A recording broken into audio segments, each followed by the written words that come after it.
नमस्कार दोस्तों। तो दोस्तों, आप लोगों के एग्ज़ाम चल रहे हैं, कुछ एग्ज़ाम रह गए हैं।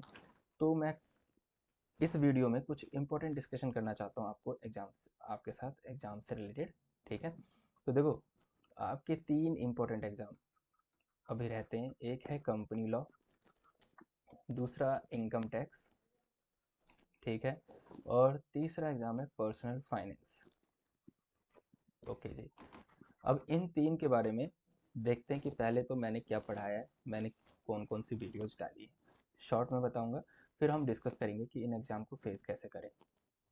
तो देखो, ये मेरा चैनल है नवकरी अकेडमी, ठीक है। इसमें आप प्लेलिस्ट सेक्शन में जाओ, प्लेलिस्ट में आपको दिख जाएँगे क्योंकि मैंने हर एक वीडियो को प्लेलिस्ट में ऐड किया है ताकि आप लोगों को ईज़ी रहे समझने में इस सारे वीडियोज़ को और सब्जेक्ट को। तो देखो, एक यहाँ देखो, DUSOL पर्सनल फाइनेंस के नाम से है, और इधर DUSOL कंपनी लॉ, ये देख रहे हो ना। तो देखो, पर्सनल फाइनेंस में मैंने 38 लेक्चर्स अपलोड किए हैं, और ये लेक्चर्स जब एक बार आप देख लोगे, ये सब्जेक्ट काफ़ी नया है ना। कई बच्चों को समझ में नहीं आ रहा था ये क्या है, तो मैंने इसमें कोशिश की है आपको समझाने की। तो 38 लेक्चर एक बार अगर आपने देख लिया, गो थ्रू हो जाओगे इस वीडियो से, तो आपको अच्छी अंडरस्टैंडिंग हो जाएगी कि ये सब्जेक्ट है क्या। अब सवाल बाद में आता है कि सर ये थियोरटिकल पेपर आएगा, प्रैक्टिकल आएगा, क्योंकि मैंने प्रैक्टिकल इसमें नहीं कराया, मैंने थियोरटिकल चीज़ें एक्सप्लेन की है, तो मैं वो भी बताऊंगा कि पेपर कैसा आएगा। फिर है कंपनी लॉ। कंपनी लॉ में मैंने 52 लेक्चर्स अपलोड किए हुए हैं, ऑलमोस्ट सारा सिलेबस है। और है DUSOL इनकम टैक्स, जिसमें 53 लेक्चर्स अपलोड किए मैंने। इस 53 लेक्चर्स में मैं ये कह सकता हूँ कि ऑलमोस्ट 95% मैंने कोर्स कवर किया है। और सारी की सारी जो वीडियोज़ हैं वो 20 से 25 मिनट के रेंज में है। जो लेंथ है वीडियो की 20 से 25 मिनट की है। तो आपने अगर अभी तक कुछ भी नहीं पढ़ा होगा तो भी आप इन लेक्चर्स को देख के इस सब्जेक्ट के बारे में जान सकते हो। मैंने एक्सप्लेन करके समझाने की यही कोशिश की है कि इस सब्जेक्ट को करेंगे कैसे। तो ये तो हुआ कि मैंने क्या अभी तक बताया। ठीक है, कंपनी लॉ, इनकम टैक्स और पर्सनल फाइनेंस। तो अब देखते हैं बारी बारी से कि कैसे कैसे कवर करेंगे। देखो, पर्सनल फाइनेंस जो है वो 2 सेमेस्टर में है ये पेपर। एक है 3rd सेमेस्टर में और एक है 5th सेमेस्टर में। तो जो 5th सेमेस्टर का है वो एग्जाम अभी हुआ नहीं है, 3rd वालों का हो गया। तो 3rd सेमेस्टर के काफ़ी बच्चों ने ये वीडियोस रेफ़र की है मेरी पर्सनल फाइनेंस की। इसमें कुछ बच्चों ने मुझे उसके क्वेश्चन पेपर टेलीग्राम किया या फिर मुझे व्हाट्सएप किया। ठीक है, तो उन क्वेश्चन पेपर में एक बच्चे ने मुझे बताया कि सर आपने प्रैक्टिकल नहीं कराया, लेकिन फिर भी मेरा पेपर बहुत अच्छा गया, क्योंकि लास्ट टाइम पे शायद प्रैक्टिकल मैं कर भी नहीं पाता। और जैसे कि इस सब्जेक्ट को मैं जानता नहीं था, समझता नहीं था, इस सब्जेक्ट के बारे में पहले कोई आइडिया नहीं था, आपने उस 38 लेक्चर्स में बहुत अच्छे से आइडिया दिया इस सब्जेक्ट के बारे में। तो उसने बताया कि सर मैंने 80 टू 85% आपके लेक्चर के बेस पे ही ये क्वेश्चन सॉल्व कर पाया हूँ या लिख के आया हूँ। जो 15-20% का प्रैक्टिकल था, अगर वो मैं नहीं भी किया मैंने या छोड़ भी दिया उससे, तो मुझे सर कोई दिक्कत नहीं है। तो देखो, ये तो एग्ज़ाम के पॉइंट ऑफ व्यू से भी मैंने थोड़ा सा बताया, बनाने की कोशिश की थी, और बिल्कुल लास्ट टाइम पे मैंने ये वीडियोज़ बनाई, तो इतना टाइम भी नहीं था कि मैं हर एक चीज़ को या प्रैक्टिकल भी आपको करके दिखाता। लेकिन प्रैक्टिकल के अलावा जो भी इसका थ्योरेटिकल पार्ट है, इस सब्जेक्ट में जो समझने वाली बात थी, वो मैंने बहुत डिटेल में समझाया ताकि आपको याद न करना पड़े। अगर आपने मेरे लेक्चर्स भी देख लिए, मेरे वीडियोस भी देख लिए, रेफ़र कर लिया, तो आप अच्छे से एग्ज़ाम दे सकते हो और एग्ज़ाम में लिख सकते हो। और देखो, पर्सनल फाइनेंस का पेपर, आप हमेशा जब कोई एग्ज़ाम फेस करते हो तो इस माइंडसेट से एग्ज़ाम फेस करो कि यार मुझे क्या आता है। अगर आप ये माइंडसेट से करोगे ना कि मुझे क्या नहीं आता है, तो वो पेपर अच्छा नहीं जाएगा। तो क्या आता है और जो आता है वो अच्छे से करना है। तो जब इस माइंडसेट से आप कोई भी पेपर दोगे, किसी भी सब्जेक्ट का, किसी भी एग्ज़ाम में की बात कर रहा हूँ मैं, तो आपका पेपर अच्छा ही जाएगा। ठीक है। तो ये तो था पर्सनल फाइनेंस। आप उन सारे 38 वीडियोस को आप देख लोगे, सुन लोगे, समझ लोगे एक बार, तो आपको, मुझे नहीं लगता कि याद करने की ज़रूरत पड़ेगी।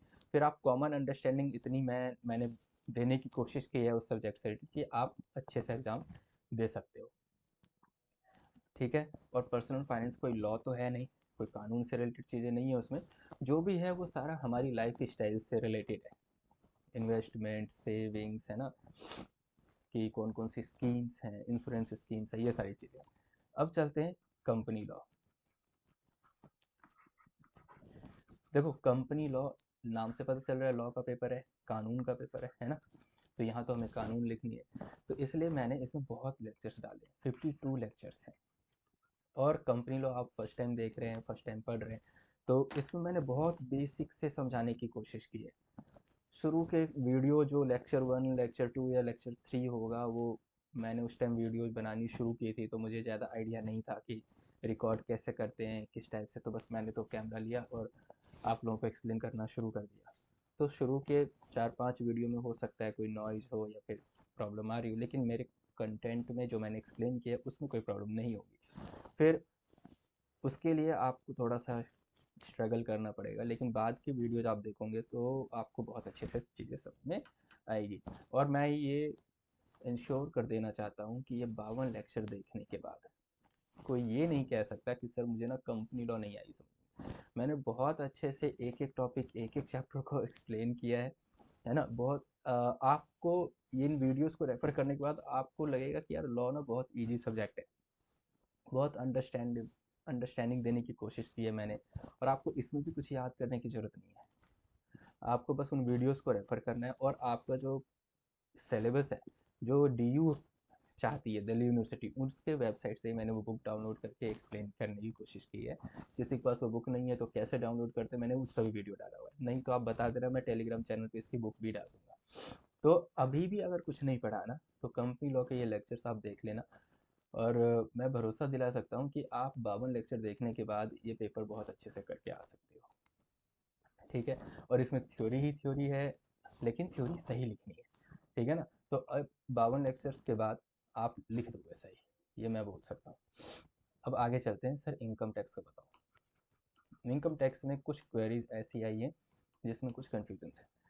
फर्स्ट क्वेरी ये कि सर आपने जो बुक पढ़ाया है या फिर डीयू की वेबसाइट पे जो बुक है, उसका प्रीवियस ईयर 1920 है, ठीक है ना। और असेसमेंट ईयर्स का कितना हो जाएगा, 2021। लेकिन सर अभी तो प्रीवियस ईयर 21-22 का चल पूछेगा या फिर पूछेंगे तो कौन सा पूछेंगे। तो देखो, ये जो दिल्ली यूनिवर्सिटी वाले बहुत कम अपडेट करते हैं अपने आप को, तो उन्होंने अभी भी वही बुक रखा है और मैंने पढ़ाया भी वही है। तो सर क्या जो वो लेक्चर्स रेफर करना काम का है? तो मैं बता देता हूँ, इनकम टैक्स में क्या होता है, दो चीज़ें होती हैं, या मैं कह सकता हूँ तीन चीज़ों में इनकम टैक्स का सिलेबस को डिफाइन कर सकता हूँ। एक है पूरे तरीके से लॉ, कानून, ठीक है। फिर दूसरा है लॉ बेस्ड प्रैक्टिकल। आपने कुछ पढ़ लिया, उसका आपको एक केस सिनारियो दे देंगे, केस दे देंगे, और आपको पूछना, मैं बताता हूँ। फॉर एग्जांपल, मैंने इनकम टैक्स पढ़ लिया, आप मेरे पास आते हो कि भाई ये काम कर, मेरी ना 20 लाख की इनकम है, या मेरा टैक्स कितना बनेगा। अब एक बात बताओ, मैं ये कोई मैथ्स तो है नहीं कि मैं कॉपी और पेन लूँगा, अच्छा 20 लाख है, इसको डिवाइड कर देते हैं 10 से, तो तेरा इनकम टैक्स निकल जाए। नहीं, मुझे कानून पता होने चाहिए। तो मैंने पढ़ा हुआ है, यार तेरा तो स्लैब से देख लेते हैं, देख 2.5 लाख तक तो नील है, ठीक है।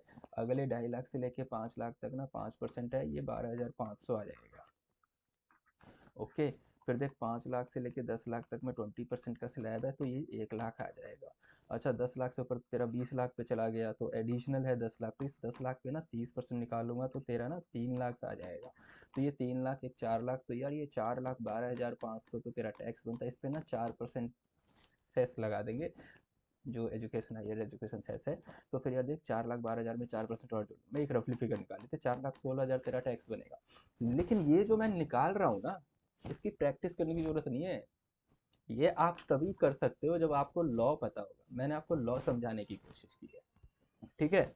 अब कोई अमेंडमेंट्स है, थर्ड पार्ट जो रह जाता है इसमें, अमेंडमेंट पार्ट, कि सर अगर 19-20 की बात करें और 21-22 में अगर कुछ चेंजेस हैं, वो उसे कहते हैं अमेंडमेंट्स। और लॉ में ना हर साल अमेंडमेंट्स आती है, हर साल फाइनेंस एक्ट आता है, और फाइनेंस एक्ट की वजह से चीज़ें चेंज होती चली जाती है।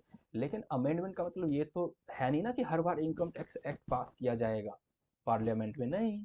तो भाई इसी इस हिसाब से आपको हर बार कुछ फिर से एक इनकम टैक्स सब्जेक्ट पढ़ने की जरूरत नहीं है।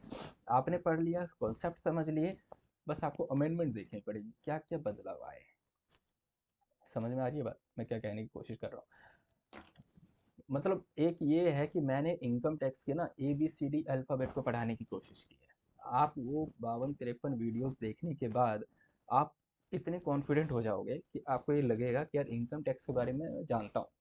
उसमें कुछ बदलाव हुई। अब एक बात बताओ, बदलाव हुई है तो पता तो रहे कि बेस क्या था, बदलाव किस चीज़ में हुई है ना? अगर हमें पता रहेगा कि हाँ पहले ये था अब ये हो गया, तो क्या समझना रह जाएगा इसमें? समझना, अंडरस्टैंडिंग लेना बहुत बड़ी बात है किसी भी सब्जेक्ट की। तो आप वो 52-53 लेक्चर देख सकते हो, और आप पूरे लेक्चर्स देखने के बाद इनकम टैक्स को समझ लोगे। और इनकम टैक्स में क्या समझना है, प्रैक्टिकल कहाँ से आएंगे सर, प्रैक्टिकल क्वेश्चंस बताओ सर, थ्योरी आएगी या फिर प्रैक्टिकल आएगा सर, वेटेज बताओ, भाई इस टाइप के क्वेश्चंस आ रहे हैं। एक बात बताऊं, आप कितनी भी एनालिसिस कर लो, मैंने खुद एग्ज़ाम की एनालिसिस नहीं की है, मैं बस सिलेबस की एनालिसिस करके कोई चीज़ समझता हूँ, मैं खुद पढ़ता हूँ। मैं कोई टीचर भी नहीं, मैं स्टूडेंट हूँ, और हम लोग स्टूडेंट हैं, आप भी स्टूडेंट, मैं भी स्टूडेंट। तो आप मुझे अपना मेंटोर बना सकते हो, लेकिन अपना दोस्त बनाओ मुझे, मैं आपका दोस्त हूँ, और मुझे एक दोस्त के तरीके से ट्रीट कर सकते हो। तो मैं अपने दोस्त से बात कर रहा हूँ, और मैं बताता हूँ। देखो, प्रैक्टिकल की बात करते हैं। इनकम टैक्स में ना 5 हेड्स हैं। 5 हेड्स इनकम टैक्स में हमारी लाइफ के भी हैं। भाई इनकम टैक्स हमारी लाइफ से रिलेटेड ही तो है। मैं अपनी इनकम 5 तरीक़ों से कर सकता हूँ। मैं एक कंपनी में काम करता हूँ, मुझे सैलरी मिल जाएगी। मेरे घर है एक, मान लेते हैं, उस घर पे मुझे ना रेंट मिलता है, तो रेंटल इनकम। अच्छा, इनकम फ्रॉम हाउस प्रॉपर्टी। अच्छा, मेरा बिजनेस है, मैं कंसल्टेंसी देता हूँ, तो अच्छा प्रोफेशन से इनकम है। ओके, अच्छा बिजनेस से भी इनकम है, तो पीजीबीपी बोल देते हैं, एक हेड है, ये भी हेड्स ऑफ इनकम। अच्छा जी, कोई प्रॉपर्टी मैंने बेच दी है तो कैपिटल गेन हो गया। ठीक है, और अगर उसमें लॉटरी वॉटरी कर लिया, कुछ भी कर दिया, तो इनकम फ्रॉम अदर सोर्स। एक बात बताओ, ये 5 हेड की इनकम को जोड़ना और इस सब को लिखना एक पेपर पे, वही तो कंप्यूटेशन कहलाती है, और उसी को तो प्रैक्टिकल क्वेश्चन बोलेंगे। हम्म लेकिन प्रैक्टिकल क्वेश्चन करेंगे कब, जब आपको पीजीबीपी के प्रोविजंस पता होंगे, पीजीबीपी हेड के, है ना, इनकम फ्रॉम अदर सोर्स के हेड के, और कैपिटल गेन के हेड के, समझ रहे हो, और क्या है अपना इनकम फ्रॉम हाउस प्रॉपर्टी के हेड के, सैलरी के हेड के। तो मैंने सारे हेड्स पढ़ाए except salary, because of time issue, और मुझे लगता है कि लास्ट टाइम पे कोई नया नया चैप्टर पढ़ना सही नहीं रहेगा। तो एक बात बताओ, अगर 5 हेड हैं तो मैं ये एक्सपेक्ट करके चलता हूँ कि इन पांचों हेड से क्वेश्चंस आएंगे। हम्म फिर सेट ऑफ का चैप्टर है, डिडक्शन का चैप्टर है, फिर एक टोटल टोटल इनकम कैलकुलेट करने का क्वेश्चन आना ही आना है, जिसमें पांचों, वो अपनी कहानी सुना रहा होगा, भाई 5 जगह से मेरी इनकम है, ये इनकम है, और आप सबको टोटल करोगे। ठीक है ना, तो ये टोटल इनकम का क्वेश्चन आएगा। तो मैं ये मान के चलता हूँ, अगर सैलरी का क्वेश्चन आता है, मैंने नहीं पढ़ा है, आपको आता है तो वेल एंड गुड, ठीक है, नहीं आता है तो आप इसे छोड़ भी दोगे तो भी आप 100% का पेपर अटेम्प्ट कर सकते हो। ठीक है, तो आप एक्सपेक्ट कर सकते हो इनकम टैक्स का पेपर प्रैक्टिकल रहेगा, लेकिन ये वो प्रैक्टिकल नहीं है जो नॉर्मल मैथ्स होती है, ये प्रैक्टिकल है लॉ बेस्ड। समझ रहे हो, मतलब लॉ आता है, लॉ को आप जानते हो, लॉ आपको याद है, तो आप इसका प्रैक्टिकल कर लोगे। नहीं आता है, नहीं पढ़ा है, तो दिक्कत आएगी। तो इस प्रैक्टिकल बेस्ड को हम कह सकते हैं पेपर को, ये थ्योरी बेस्ड प्रैक्टिकल है। ये एक बार को कोई क्वेश्चन से ना बना के जाए पेपर में, इसके 10 20 50 तो चलेगा, लेकिन लॉ पढ़ के नहीं गया, इनकम टैक्स के कानून को नहीं जानता, लॉ को नहीं जानता, तो पेपर नहीं कर सकता। तो आप उन 52-53 लेक्चर्स में इसके लॉ को समझोगे, और सारे लेक्चर्स मेरे 20 से 25 मिनट के लेक्चर्स होते हैं। तो ऐसा भी नहीं है कि बहुत लेंदी लेक्चर्स है, उसे किया नहीं जा सकता है, आप कर सकते हो, पास आपको ही होना है ना। मैंने तो बस हेल्प की है थोड़ी सी, मैं ये भी नहीं गारंटी दे रहा हूँ कि भाई मैं आपको पास कराने के लिए यहाँ पे मैंने ये लेक्चर्स डाले, ये मैंने लेक्चर्स आपको नॉर्मल अंडरस्टैंडिंग उस सब्जेक्ट से पूरे तरीके से दोस्ती करने के पर्पज़ से मैंने ये वीडियोज़ डाली हैं, और मुझे रिस्पॉन्स काफ़ी अच्छा मिल रहा है, बहुत अच्छे अच्छे कमेंट्स मिल रहे हैं। उनमें बच्चों ने बताया है कि मैंने जो पढ़ाया है, मैंने जो एक्सप्लेन किया है, वो लोगों को समझ में आ रहा है, बच्चों को समझ में आ रहा है। तो मुझे और क्या चाहिए, मेरा ऑब्जेक्टिव पूरा हो गया। अब आप लोगों, ये एक नॉर्मल एग्ज़ाम डिस्कशन टॉपिक मैंने इसीलिए बनाया था कि लोग पैनिक हो जाते हैं लास्ट सिचुएशन पे आके। उनको लगता है क्या क्या कर लें, क्या नहीं करें, और जो नहीं किया होता है ना उसी पे ज़्यादा ध्यान चला जाता है, यार ये नहीं किया, ये नहीं हुआ, वो नहीं हुआ, वो नहीं हुआ। हमेशा याद रखना, पेपर किसी एक चैप्टर से नहीं आएगा, पेपर पूरे सिलेबस से आता है। ठीक है, मेरे लिए बीकॉम का भी पेपर उतना ही इम्पोर्टेंट है जितने कोई प्रोफेशनल कोर्सेज के होते हैं, और आपके लिए भी इतना ही इम्पोर्टेंट होना चाहिए। तो आप अपना बेस्ट एफर्ट लगाना, टॉपिक समझा होगा, उस टॉपिक से रिलेटेड कुछ भी आता है तो आप अच्छे से उस पेपर को कर सकते हो, अटैम्प्ट कर सकते हो। घबराने की ज़रूरत नहीं है किसी भी एग्ज़ाम में। इतना, मतलब मैं ये कह सकता हूँ 40 to 50% पेपर एवरेज होता है, जिसमें अगर नॉर्मल अंडरस्टैंडिंग पे भी अगर किसी के पास होगी, कॉमन अंडरस्टैंडिंग उस बच्चे ने डेवलप कर लिया, तो पेपर तो कर देगा। अच्छे नंबर लेने के लिए थोड़ा एफर्ट लगाना पड़ता है, चीज़ों को याद रखनी पड़ती हैं, अच्छी राइटिंग स्किल होनी चाहिए, तब आप अच्छे मार्क्स भी स्कोर करते हो। बट पासिंग ऑब्जेक्टिव है तो फिर तो मुझे लगता है आपको ज़्यादा एफर्ट लगाने की ज़रूरत नहीं है इन सब एग्ज़ाम्स में। ऑब्जेक्टिव है अच्छे नंबर लाना, ऑब्जेक्टिव है अच्छे तरीके से सब्जेक्ट को समझना, ऑब्जेक्टिव है वो सब सारे सब्जेक्ट को समझे हुए को रिटेन करना अपनी लाइफ में, ताकि नॉर्मल लाइफ में भी उन सारे सब्जेक्ट्स का बेनिफिट उठा पाएँ, है ना? तो आपको थोड़ी सी मेहनत करनी पड़ेगी, और उस थोड़ी सी मेहनत में मैंने थोड़ा सा एफर्ट लगाया है ताकि आप लोगों की थोड़ी सी हेल्प हो पाए। तो मैं कोई नया सब्जेक्ट अब इस सेशन के लिए नहीं पढ़ाने जा रहा हूँ। तो अभी तक इनकम टैक्स अच्छा सब्जेक्ट है, कंपनी लॉ भी मैंने पढ़ा रखा है अच्छा सब्जेक्ट, और पर्सनल फाइनेंस, ये 3 इम्पोर्टेंट एग्ज़ाम्स रह गए हैं। आप तीनों के तीनों रेफ़र कर सकते हो, और तीनों एग्ज़ाम मेरे वीडियोस देखने के बाद अच्छे से अटेम्प्ट किया जा सकता है। ठीक है, तो मैं एक वीडियो बनाऊंगा, उसमें मैं बताऊंगा आपको कि इनकम टैक्स के प्रैक्टिकल पार्ट में, ठीक है ना, क्या क्या चीज़ें हैं जिस तरीके से हम इस पेपर को अटेम्प्ट करेंगे। शायद ये वीडियो थोड़ा लंबा हो जाएगा, नहीं तो मैं इसी में बता देता। तो मैं बनाता हूँ कोई दूसरा वीडियो, उसमें मैं फिर अच्छे से बताता हूँ इनकम टैक्स के टॉपिक को। और उम्मीद करता हूँ अब प्लीज़ यार, अगर नहीं आ रहा समझ में इन वीडियो से तो मुझे कमेंट बॉक्स में बता दो कि भाई तेरी एफर्ट बेकार है, तू बेकार वीडियो बना रहा है, नहीं आ रहा समझ में, तो मैं इम्प्रूव करूँगा। इम्प्रूवमेंट तो हर किसी को करनी होती है ना, कोई परफेक्ट तो है ही नहीं, आप भी परफेक्ट नहीं हो, मैं भी परफेक्ट नहीं हूँ। तो परफेक्शन लाने के लिए क्या करना होगा, मेहनत करनी होगी, प्रैक्टिस करनी होगी, और वो मैं करूँगा, क्योंकि परफेक्शन लाना है।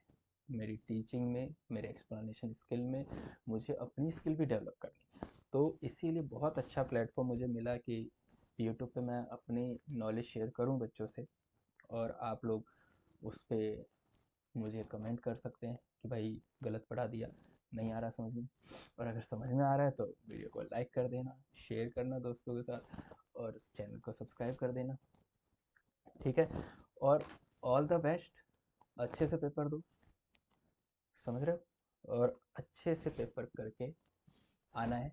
पेपर तो पास हो ही जाओगे, बट इन सारे सब्जेक्ट्स को रिटेन करना आगे के लिए।